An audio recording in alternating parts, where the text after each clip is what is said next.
Welcome to Inside Athletic Training, a podcast from the Professional Baseball Athletic Trainer Society and the ultimate destination for athletic training professionals, students, and educators looking to learn more about sports medicine and athletic training.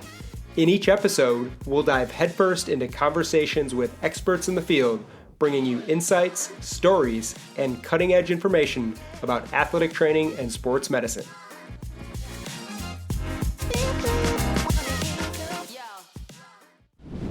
This week on Inside Athletic Training, we welcome in Scott Stansbury, the minor league medical coordinator for the Baltimore Orioles. Enjoy the show. All right, Scott, welcome to Inside Athletic Training. Super excited to have you on for episode number 33. You're currently the minor league medical coordinator with the Baltimore Orioles organization, extremely passionate about the overall profession of athletic training. We'll get into your job, your duties, and everything with the Orioles and in your career path in a bit. But I want to start by asking you kind of what path you took to get you where you are today. You know, specifically, where are you from? What got you into sports growing up, and also how you found your passion for athletic training and sports medicine. Yeah, no, I appreciate having me on, Sam, and really excited to be a part of this. So I actually grew up just outside of Baltimore, Maryland, in a town called Westminster. Lived there my entire life. Started playing sports probably when I was 5 or 6, and kind of stuck with soccer and baseball as kind of my two big sports that I played as a kid, and really enjoyed baseball a lot. Did a lot of things, you know, related to Little League and then helping my brother's Little League team and just different things as I got older. And so baseball's kind of always been the passion for me, sport that I've just enjoyed. And then fast forward to middle school, and I was in 8th grade, and my shop teacher actually was an assistant football coach at the high school and asked if I wanted to be a manager for the football team. And I was like, when I started as a freshman, and I was like, yeah, sure. What's that going to entail? Mm-hmm. And so got into it my freshman year, and you know, they kind of just had me doing a lot of the student manager equipment type stuff. But I found myself spending a lot of time with the athletic trainer at the high school that was there. And ironically, she was a Salisbury grad. And so Salisbury University in Maryland. And so kind of got to know a little bit about the profession then. And each year in high school, I just did a little bit more on the athletic training student side, I guess you could say, versus like the manager side. And by my senior year of high school, we had a staff of like 4 or 5 student managers, and I was kind of in charge of the medical aspect, I guess you could say. Mm-hmm. I helped out the trainer as much as I could, and then other people were helping with the equipment stuff. So that's really where I found my passion. And I worked with other sports at the high school. I worked with basketball and lacrosse as well, and just really found my passion. And then ultimately did a couple summer camps, one Kramer student camps that they used to run way back in the day. I did one at Salisbury, and that's really where I found kind of my goal to go to Salisbury and study athletic training. So that was kind of the genesis of it. I'm always forever grateful to the football coach for kind of getting me into it, and I tell him that a lot when I talk to him. But he's kind of the reason that I started and got into this profession. Yeah, and it's always interesting to hear the different roads and paths, whether it's an injury or getting exposure like you did from a coach or something like that. Everyone kind of comes into the profession in their own way, which is super interesting. I want to start by talking more about your career before you got into professional baseball. We'll get into your duties and job with the Orioles soon, but you attended Villanova University, worked as an athletic trainer for a variety of sports there. From then, you went on to have a pretty storied 14-year career at the University of Notre Dame, where you focused mostly on baseball, but also did work with the football program as well. Looking back on your experience at Notre Dame, such a big institution, so much passion as a fan base for sports there. What made working as an athletic trainer at the collegiate level, specifically baseball, so enjoyable for you during those 14 years? Yeah, it's funny because I always had this niche that I enjoyed the college setting, and between Notre Dame and Villanova, the high level of athletes that we worked with on a daily basis was something that I really enjoyed. And the personalities of the players, the athletes, the students, seeing them come in as freshmen, and we joke all the time about the freshman, class, and each class was a little different. But to see them grow and get older and, mature, that to me was always like a watermark for me to see how these guys grow and mature, and nice to see some goofy freshmen come in and grow up and graduate as a senior, and do very well as a, not just as a baseball player sometimes, but as a human being, as a person. And even more so now as I've kind of stepped away from Notre Dame, I had a chance to go back this past spring, to celebrate the life of a former player that passed away, and to see a lot of those guys, that are now older. They all have kids, to see them as dads, to see them, with their buddies, but with all of their kids together. That was just a really cool moment for me. Something that kind of made all those years, worthwhile. But to your earlier point, I mean, the passionate fan base there, kind of made work enjoyable too, because it, every game, no matter if it was a Tuesday game at 3:00 or a Friday night game in front of, 10,000 people at, Florida State or Clemson or somewhere like that. The fan base, the passion for the collegiate athletics, like, it was a show, it was a event, that people enjoyed watching, and it was my job to kind of keep those guys on the field. So, that's what I enjoyed the most about my time during, at Notre Dame and Villanova.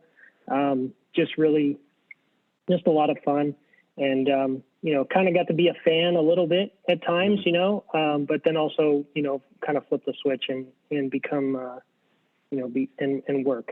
So. Yeah. And now that you've had professional baseball experience with the Orioles for the past few years, I assume there's quite a few differences, when you're talking about, Notre Dame baseball or Villanova, versus professional baseball and coordinating the minor leagues like you do. What did you find were the biggest differences outside of, maybe like you mentioned, having a guy there with you for 4 straight years, really learning, how his body works and the development? What other difference did you notice once you got to the professional ranks? Yeah, interesting. The biggest difference obviously is we kind of have time now. We're not in a rush, at the professional level sometimes to get guys back on the field quickly. And that was an adjustment for me, because my brain worked in a certain pattern for so long, to get guys back for, maybe not the next weekend, but the following weekend. So you kind of had like a 2-week window to get guys ready. And so, your approach to things changes a little bit, in knowing that you have some time to work with, and it's obviously a much longer season. And so, keeping those things in mind, and constantly reminding myself, that, hey, we have time, don't rush. Hey, let's talk about this a little bit more. Let's think through this a little bit more. We've got the ability to do that. That's been the biggest adjustment and the biggest difference, I would say. I would say, from a player standpoint, there isn't really a huge difference. The ages are very similar. Obviously we have, some older guys certainly, but for the most part, it's that 18 to 24, 25-year-old range. And so that's been actually really good, because that's kind of the age group that I've been so familiar with for so long. And it's, I use that to my advantage sometimes, in communicating with these guys, because I kind of understand, their language and their lingo and all those sorts of things. But yeah, I think the biggest difference is like I said, just having the time and knowing that, probably people would make the argument that at the collegiate level, the players are assets to the college because of the, especially football. But even some sports like baseball, like the players are assets to the college. But the reality is they are really assets to the organization here. And so, we have to keep that in mind and treat them as such. And, again, constantly reminding people that's the case. So that's probably the other big difference is just the value that the team has in particular players or all the players really, but they may have more value in a particular player that we have to be mindful of. Sure. And to add on to that, it's all very interesting. When you talk about the college level, and granted you were at a major school, but when you talk about the college level, maybe smaller schools versus sports medicine, athletic training at the professional level, explain the difference in resources. I know when you were coming up, when you first got to Notre Dame or your time at Villanova, you couldn't have had nearly the amount of resources you have day to day as you do with the Orioles. Talk a bit about that and how, as the profession of athletic training grows in importance, value, and popularity, those resources only get better for the athletic trainer. Yeah, absolutely.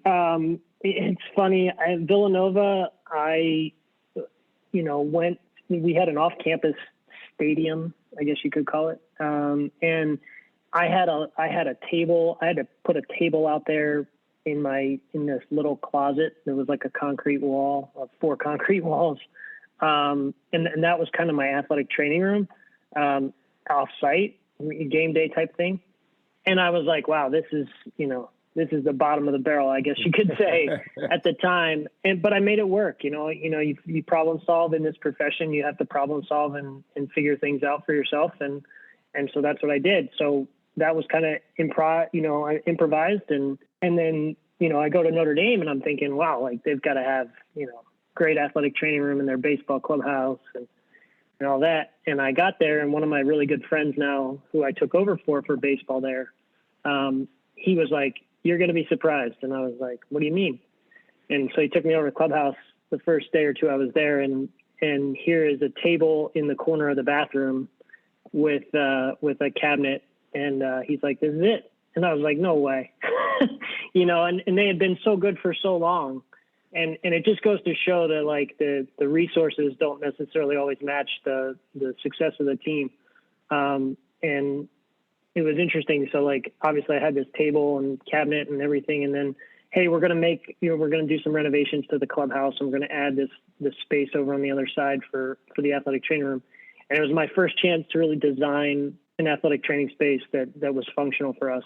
And I really enjoyed doing that. But it was always like like a kind of always remember where you came from moment. Sure. Where it was like, and I would remind players of that all the time. Like, you guys have it so great here now. Like, we were in the corner of the bathroom, and I would show guys exactly where we were. And so now going into the professional side, I kind of see it. I see the whole spectrum, right? I see a great facility here in Sarasota that we have. Our great facility at Camden Yards that the major league team has. And then you go to the minor league teams, and it's not always, sunshine and rainbows there. I mean, they might be stuck in a corner on the road and with one table. And so those are the types of things that I think have helped me in this role, because I have so much experience in adjusting and making the best of what's handed to you. And I try to remind our staff of that, quite often. But in terms of the other, resources and things, obviously, like, as I mentioned here, like, we have a great facility here, access to, underwater treadmills and anti-gravity treadmills and all the things that we need. And our weight room's right across the hall. And not every place has that, but it is nice to kind of have everyone close by and in the same building, and you can walk down the hall and talk to someone. And that's always, for me, that's a huge difference from where I've been before. And those things have continued to get better. We're constantly looking at new modalities and new devices to bring in. I remember when we got a 15-watt laser at Notre Dame for the first time, and it was like a huge deal, and everybody kind of wanted to fight over it. And now they have 3, and, we kind of have the same, here, each affiliate has one of those. And it's like, it's something that you don't even have to think about anymore. Whereas, 5-10 years ago, it was kind of a brand new thing. So those are the type of things that have evolved over time, and we're constantly looking to expand and make things better. And I think that can only, grow with the profession as it grows. And look into, how, as I said in the beginning, like, we're constantly problem solving. So we come up with a problem, like, how can we problem solve it? What can we do to make things better around here? Yeah, that's super interesting to hear, when you started, you might have a table in the corner, now working for the Orioles and playing such a huge role. It must be night and day at certain times for you. But kind of finishing up the college experience you had after your work at Notre Dame, you did spend a few years at your alma mater, Salisbury University, but there you oversaw the actual entire athletic training department. So going from just working for baseball and football at Notre Dame to leading an entire university's athletic training department. How big of a change was that for you? And how did you know you were ready for something like that in your career? Yeah. So interestingly enough, it was actually only 6 months I was there. And most people are like, oh, you were there forever. I was like, no, it really wasn't. I was actually only there for 6 months. And the way that came about was, 2021 was our first full season after COVID. And I really just enjoyed being around Notre Dame baseball and football and I was really in a good place career-wise, personal life-wise. And it was things were great. And that spring of 21, my mentor, the head athletic trainer at Salisbury for 30 plus years, announced his retirement. And that is the one job as the head athletic trainer that I always said I would really consider leaving Notre Dame for, because that was when I was in college, that was my end goal, to come back and be the head athletic trainer there. I just had a passion for the school, loved the school very much, and have always enjoyed going back to visit. And so when he announced his retirement, I reached out to him, and then I kind of went through the process, and they hired me on. I started there in July of 21, and it was an adjustment. I was kind of in a little bit of a bubble with baseball at Notre Dame because we were kind of the only sport that kept going. In the spring, towards the end, everybody else was kind of wrapped up and we were still playing, but I was kind of in my own little bubble there. And then obviously football is what it is there. So it's a huge difference going to a Division III school. But I felt ready for it because I had done so much at Notre Dame, and I really felt like, the more that I got into that process, the more I realized that I was ready for a challenge to lead an entire department. And so,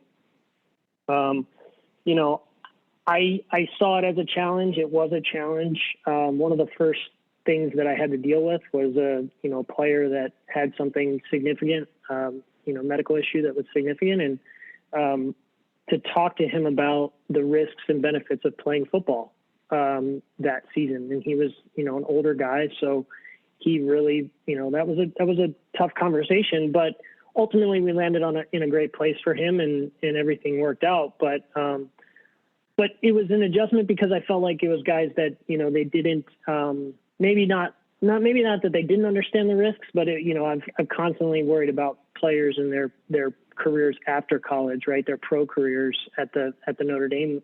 And so, not to say that some guys in Division III don't get to do that, but it's a different environment, and different personalities, different approach to the sports. And so that was a big adjustment for me. But at the same time, I had a tremendous support structure at Salisbury that was helpful in every way. I had 2 full-time staff that had been there for years, and so they were very instrumental in the transition process and kind of helping manage things, onboard me to some different things, because obviously it was quite different than the 20 years prior to that I was there as an undergrad. And then, we had to kind of problem solve a student issue, because we had students, they typically had athletic training students, and they no longer had those. So we kind of had to figure out staffing and coverage and things like that. So like I said, it was a huge challenge, but one that I, took on, and honestly, I know it made me a better athletic trainer, but it made me a better administrator in terms of, being prepared for the craziest things to be thrown at you and to have to deal with those. And so then, as that year went on, and I was, responsible for football. I was the head athletic trainer, but my sport responsibility was football. So that was more of an easy transition, because that was just take what I've learned by, 14 years at working with football at Notre Dame and just try to apply it to the Division III level. Sure.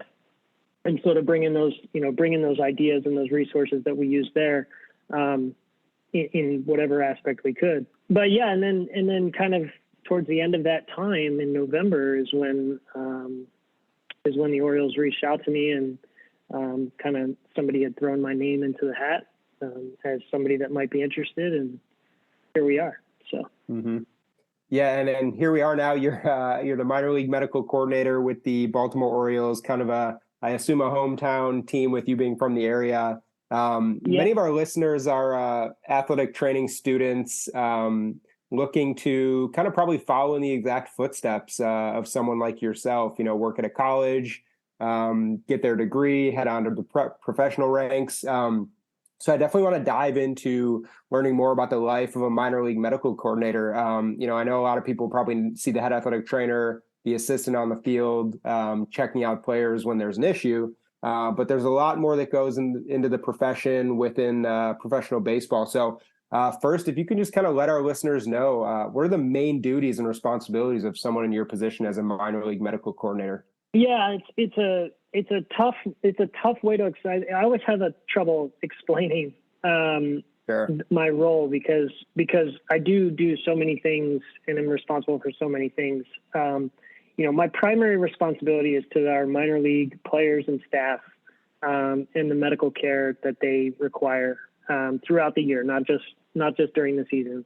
And so that involves a lot of different things. That involves, making sure that our medical documentation is up to date with everything. That includes, getting set up for physicals in spring training, for physicals at the end of the year, maintaining, appointments and coordinating appointments for players, whether it's here in Sarasota, at our affiliates, just being kind of the conduit between our physicians and our affiliate athletic training staff, and just constantly, in communication.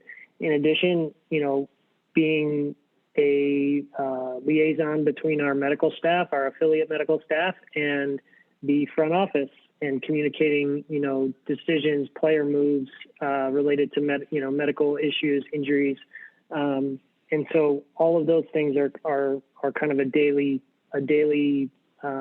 task, you would say. And then also just kind of managing, a group of people from afar, which is not easy to manage a group of 12 athletic trainers and some seasonal athletic trainers at each of our affiliates, from afar. Like I've been so used to for the longest time of being kind of in the same room, or at least in the same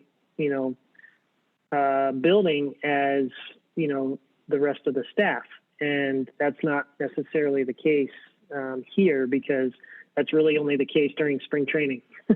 And so, that is a challenge in and of itself, because you may have a personal issue with a staff member that, we have to figure out who's going to cover for them for a weekend if they have an emergency or something they need to take care of. And just managing all of those things, all of those pieces. And then obviously, the biggest thing, as I mentioned in the beginning, is just the player care, and making sure that each player is treated, the same way, and get the appropriate care that they need on a day-to-day basis. And so that's kind of the nuts and bolts of it. Obviously, there's a lot of other little pieces that come into play each day. Sending an injury report every day. And I'm so used to doing that to one group of people, and I send it to multiple groups of people now.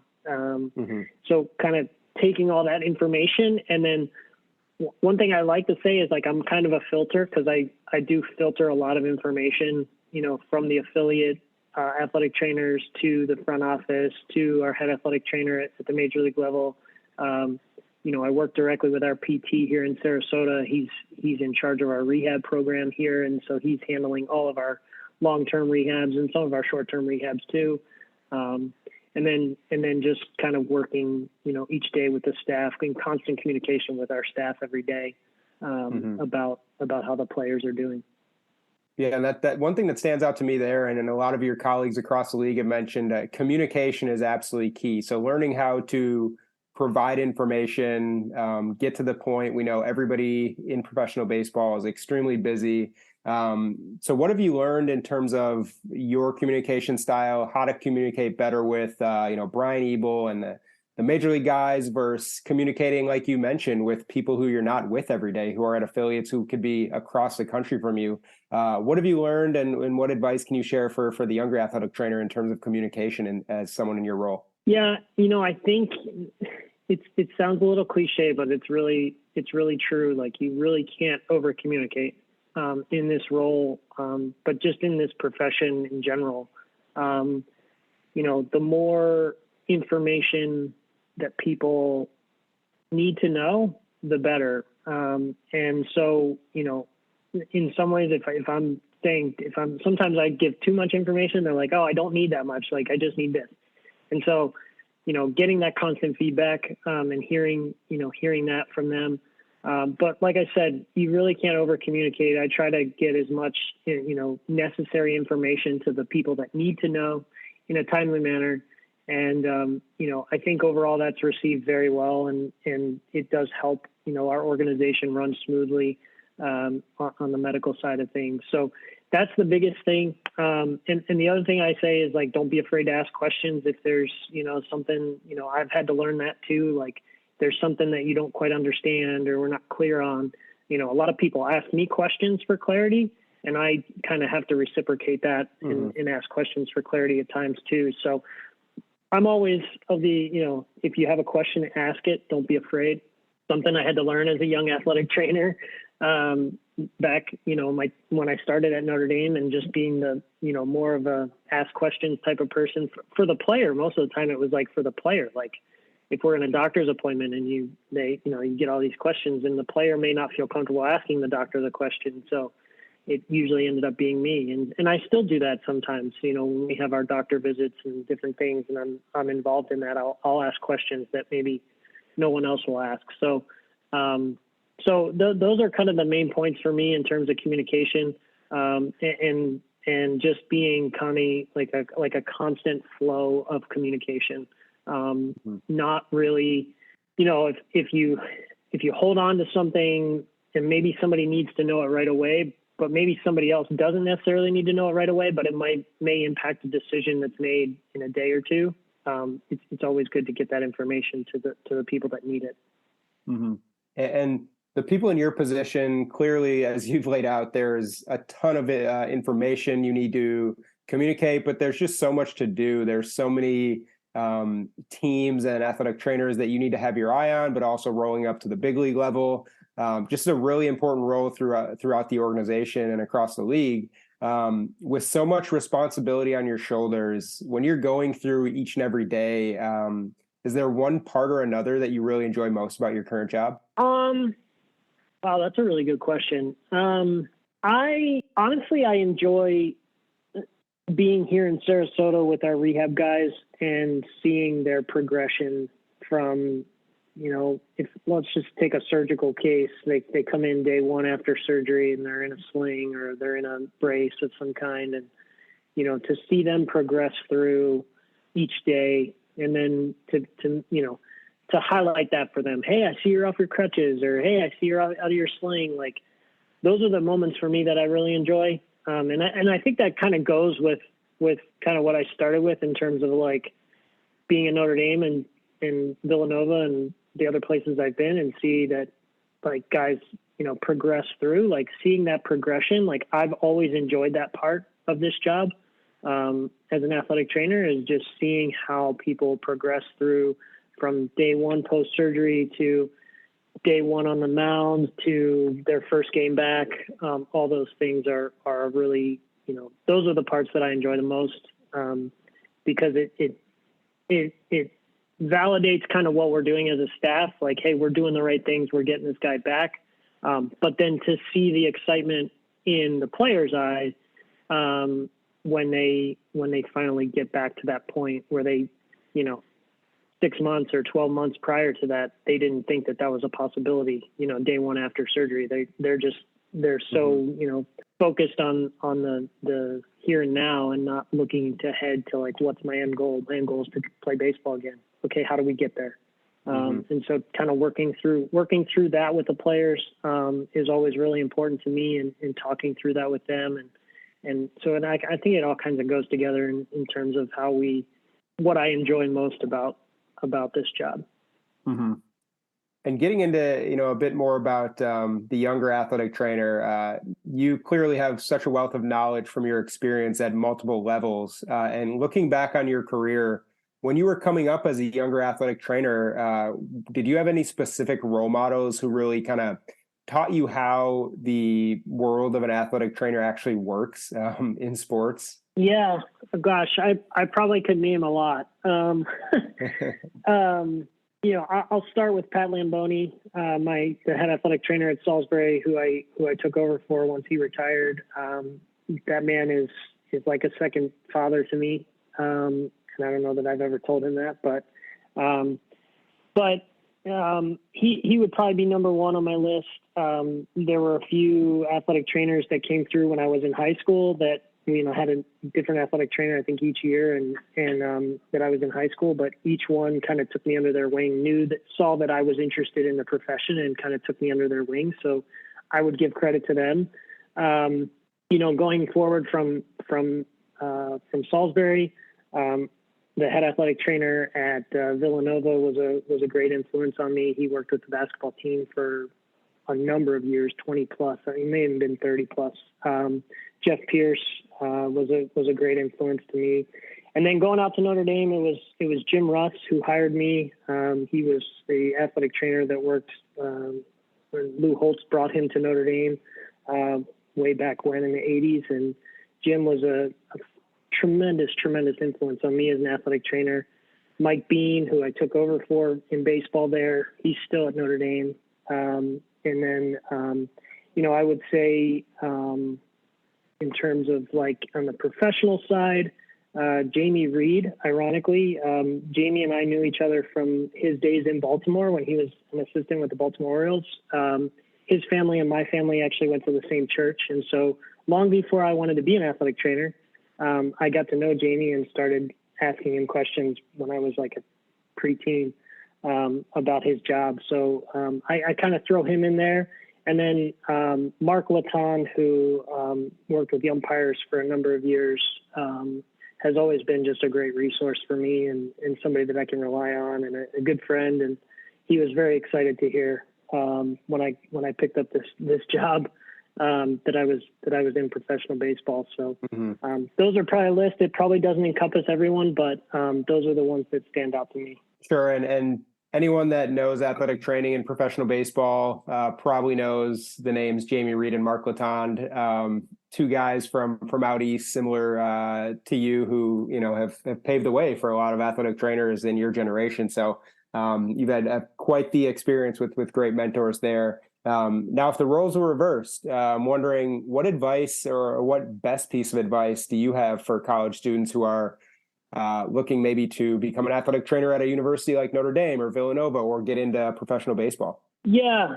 The biggest thing, and this is something that got hammered into our heads in undergrad in the early 2000s, was just networking, just making yourself available to people and networking with people when you're out and about. And it's something that I guess you could say I took it to heart, because I made it a point every time, no matter if it didn't matter who we were playing. I would always try to have a conversation with the athletic trainer from the other team, whether we were the visiting team or we were the home team. And I would just pick their brains and just talk to them before the game. Baseball is a unique sport because we're there, a couple hours before the game for batting practice and whatnot. And so it was easy to just kind of sit and watch the field and have conversation with people. And that's what I did. And that's ultimately what got me to Notre Dame, was the conversations that I had with Mike Bean. And Mike and I developed a professional friendship, and that ultimately when that position opened, he was the first person I called, and he was like, if you're interested, send me your stuff.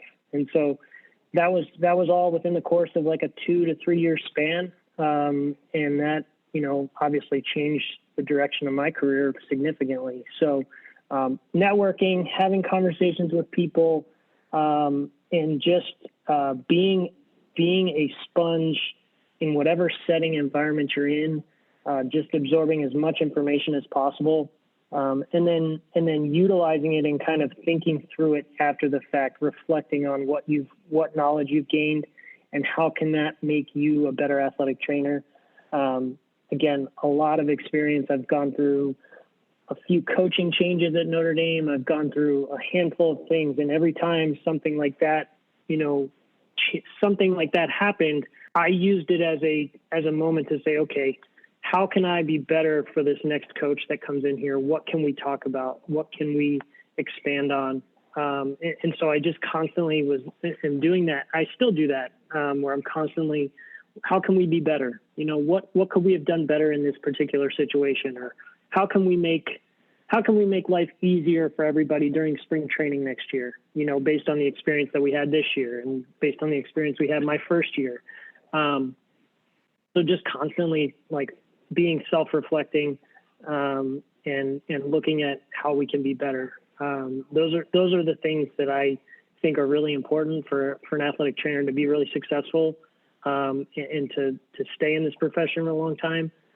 Just constantly learning about yourself, learning how you operate, learning about how other people operate, because again, your way of working may not necessarily match the way somebody else works, but at some point you guys are going to have to work together. So let's figure out, what works best, for the both of us. So I'm constantly doing that. And I encourage everyone to constantly do that. It's something that I think is really important, not just in athletic training, but just in general, like you're constantly learning, so that you can continue to improve upon yourself. Yeah, and you mentioned kind of the ability to stick around in the game of baseball. Someone who has done that very clearly is Brian Ebel with the Baltimore Orioles. He's, if you think Orioles baseball, maybe it's Richie Bancells, but you always think of Brian, who's the head athletic trainer with the Orioles and has been for quite a long time. He's seemingly been there forever. Talk about what Brian has meant to you and your career, and just kind of how you get to work with him on a daily basis and soak up all that knowledge from his years of experience in the game. Yeah. It's funny because obviously growing up, as you mentioned before, and we didn't really talk about this, but as an Orioles fan growing up, right? And as I got into athletic training more, obviously when I would go to games or watch games on TV, I'd see Richie go out, or, Jamie at times, or when he was there, or now Brian. And I would, I always kind of, as athletic trainers, I think we all do this. I think we all just kind of immediately watch, and we just get locked into whatever they're doing and seeing what they're doing on the field and under the lights, so to speak. And so when I was at Salisbury, or even after I left Salisbury, we would have a yearly symposium that our sports medicine athletic training club would put on, and they would always do it in January. And when I graduated, I made it a point to go back every year that we had it, because it was a great alumni function. We had a lot of people come back. It was great to hang out with people that I went to school with. But it was also an opportunity to meet other people and meet people in different settings and environments. And Brian and Richie would make it a point to come down, because it was in January. So it was right before they would head south for spring training. And they would come. And I vividly remember after a lab night that we did on a Friday, I vividly remember sitting in a restaurant with Brian and Richie, and I was picking their brains about like how we handled draft medical information at the college level and what teams wanted and things like that. And we had a great conversation. And that was kind of my first introduction to those guys, like in person. And I just enjoyed that and tried to keep in touch with those guys. And periodically, run into them or I'd be home for a game and I'd reach out and, hey, I'd love to come to the game, whatever. And so we'd do that. So fast forward to 2021, when the Orioles reached out to me about being a candidate for this job, and our director of player development, Matt Blood, said, I'm going to put you in touch with Brian Ebel. And I said, oh, I know Brian. And so we had a phone call the very next day. And the first thing Brian said to me is like, hey, I'm really surprised to see you as a candidate here. Like, I know you went back to Salisbury and all this stuff. And it really just became like, that was kind of the genesis of this whole thing. Like it just became a conversation about, what my goals were, personally and professionally, and where I saw myself, and the challenges that I thought this opportunity would provide. And that was really the start of our working relationship. And Brian has been a phenomenal resource to me, just to be able to pick his brain every day, to take his experiences. And he's had a lot of phone calls with me of like, hey, have you thought about this? Or, let's talk through this particular situation. And it's just been phenomenal to learn from him. I'm really grateful that we had the time last year going into the season and spring training, even though it was shortened for the major league team, because it gave him a chance to really help me kind of get into this role. And I'm really grateful for that. But he has been phenomenal. And even going back to Richie gets to come down. Richie comes down every spring training and still hangs around and helps out. And one thing that Brian does, is we flip-flop somebody. So we'll move somebody over from the minor league side to come work with the major league club for a week or so. And Richie will come over and work with us on the minor league side. And it's phenomenal because our younger staff get a chance to learn from one of the greatest baseball athletic trainers, at least in my opinion, that's been around. And he was phenomenal for us this year, in terms of like just giving people feedback and helping our younger staff. And so both of them, I can't say enough about them and how influential they've been to me in the last 2 years in this role. And to be able to sit down with both of them at times and just talk through things and try to improve, what we're doing on a daily basis is just phenomenal. So I'm very grateful for those guys. They've obviously, done it a long time and have seen a lot over the years. Every time I think I've seen a lot, I know that they've probably seen a lot more than me. So it's always great to be able to pick their brains and listen to them and always kind of, as I said before, just absorb what they're giving you, because they do have a lot to provide in terms of knowledge and experience. Yeah, it's clear that there's so many knowledgeable athletic trainers out there, and just getting the opportunity to sit with them and to learn from them can really do wonders for your career and your confidence as an athletic trainer in your own right. So awesome to hear that story about Brian and Richie and Jamie and pretty much all the legends up there in Baltimore that most of us know at this point. Yeah. Well, Scott, this has been awesome. You shared so much quality information that students and young professionals can take forward from your experiences at Villanova and Notre Dame, and now with the Orioles. But to wrap up today's episode, we're going to finish with a quick Q&A segment that we call Extra Bases. So I'm going to ask you 4 quick questions, and we'll let you share some insight into some of your favorite things about athletic training. So starting off at first base, you've made a handful of stops in athletic training rooms on your way to working with the Orioles in Sarasota. What was your favorite athletic training room to work in as you kind of worked your way up to the position you're in now? Oh, wow. I would have to say, if I had to place a time, like a date in a place, I would say the 2012 Notre Dame football season and the athletic training room that we, and obviously our football athletic training room, which is where my office was too. So, and I got to, that group of players is probably one of the more special group of players that I've ever been around. And obviously the success that we had that year outside of the championship game against Alabama, which that was a really good Alabama team. Outside of that, that was probably the most fun I've had in an athletic training room, from just day to day. It was just a phenomenal group of players, great staff that we had. We had a lot of fun during that season. So I would put that there, and that probably the next right there with them would probably be the 21 season with Notre Dame baseball. The athletic training, obviously my athletic training room over at the baseball stadium, because we had such a successful year that year. And it was just a lot of fun to work with those guys and to come to work every day. So I would put those two as the top two for me. Yeah. It's clear that winning probably cures a lot of issues. Those are two awesome teams. 2012 sure. Notre Dame almost won the title, and 21 baseball, an incredible run to Omaha, which a lot of us were watching. So totally makes sense there. Definitely valid answers. Moving on to second base. One unique part about athletic training in professional baseball, or at the college level, is that you have a front row seat in the dugout, unlike many, to watch the game. So what's your favorite baseball stadium to watch a game in from the dugout? Well, I mean, the easy answer is Oriole Park. That's an easy one for me. But I look at other places that I've been to and gone to.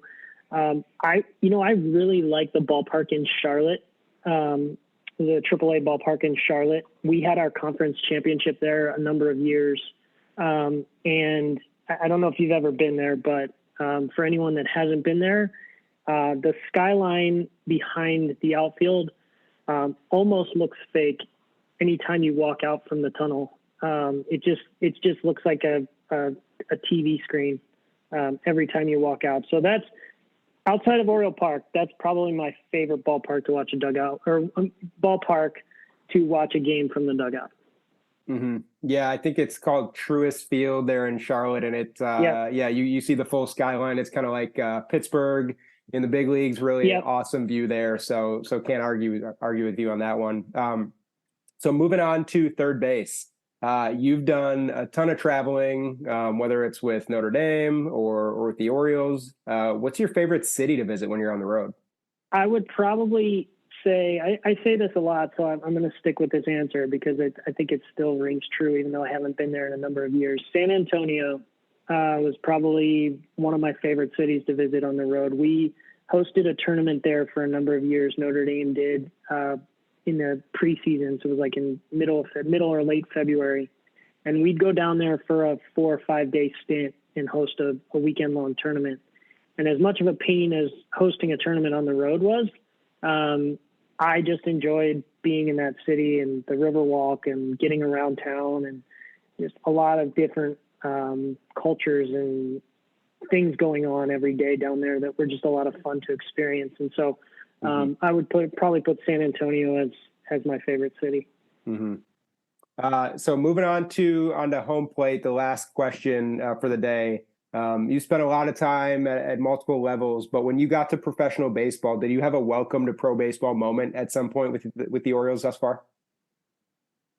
Yeah, I mean, I think a moment that stood out for me was my first opportunity to go watch and work a game at Oriole Park. As a fan growing up, been to that stadium many times, but never really even did a tour of that stadium or anything like that. Like just watch the game from the stands. And so to show up that day and to kind of go in the way the players go and all that stuff, like the 12-year-old kid in me was like super excited. But the professional in me was like, this is your job, and this is really cool for you now. Like you're able to mesh your fan side with your work side, and it doesn't really get any better than that for me. And so to get there and to go in the clubhouse and put my stuff down and then just kind of took the moment to walk out onto the field and just kind of take a look at the stadium from a different vantage point was really kind of a watermark moment for me. and something that I'll always remember, like that first game. It happened to be against the Yankees. O's didn't come out on top, unfortunately, but it was just a really cool moment and something that I'll, remember. And honestly, with that same game, a good friend of mine, who I came to know through my time at Notre Dame, is Tim Lentic, who's the head athletic trainer for the Yankees. And we had been in touch, and so obviously he gets to the ballpark, and we just had a few moments out there on the field during BP, just kind of chatting and catching up. And that was kind of part of that moment for me too, was just the opportunity to share that moment with a friend of mine was really cool. And so yeah, that for me is probably the moment that stands out. And really excited to continue to work with the O's. And as I mentioned, like, it's kind of the mesh between the fan and me and the pro side. And I get to do it every day. It's part of the reason why I love my job so much. Mm-hmm. No, that's great. I mean, walking into the stadium just as a fan is awesome enough, but to get on the field and call it your office has to be a next level feeling. So I'm sure that was absolutely awesome for you. Well, Scott, thanks so much for joining the show. Really appreciate your time, your dedication and passion to athletic training and PBATs, and really appreciate the stories and the knowledge that you shared today, and hope to have you on again soon. Yeah, I appreciate it, Sam. Thanks so much. And really looking forward to continuing to advance this profession, both in the pro baseball side and just athletic training in general. So thank you so much for putting this on. Thank you for joining us on this episode of Inside Athletic Training. We hope you've gained valuable insights, inspiration, and knowledge to fuel your athletic training journey. If you enjoyed today's show, don't forget to subscribe, rate, and review on your favorite platform. And also, stay connected with us on pbats.com for more news about athletic training and sports medicine.